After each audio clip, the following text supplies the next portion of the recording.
il y a 20 ans, avec un pouvoir d'achat plus élevé que le cacao qui nous a été proposé durant le dernier accord que nous avons refusé, 500 francs.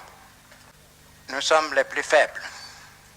Après des mois et des mois de discussions, non pas seulement au niveau du marché commun, mais il s'agit d'un problème mondial, donc au niveau de la CUNCED.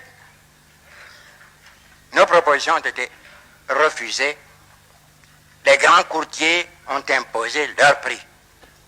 Qu'est-ce que nous leur avons demandé à partir du moment où eux-mêmes ont fixé un prix qui ne rémunère pas le travail du paysan?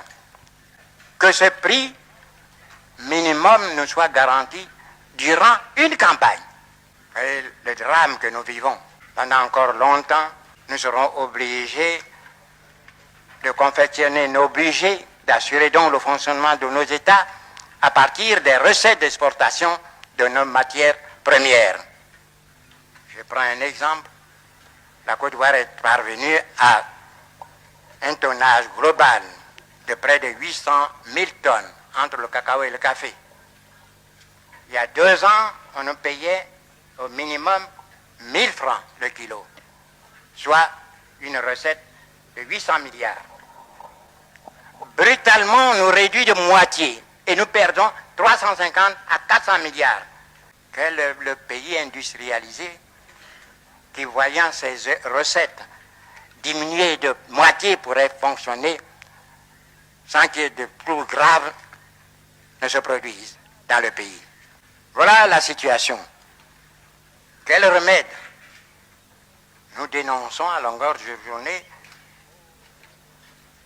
cette situation que nous imposent non pas des gouvernants, des responsables, mais le monde économique et financier puissant, apparemment irresponsable.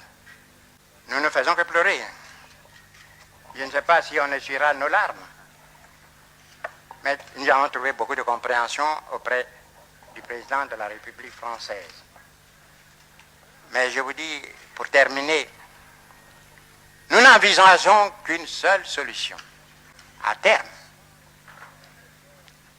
Tant que nous continuerons à vendre de minerais de fer, de bauxite, de cuivre, tant que nous continuerons à vendre des produits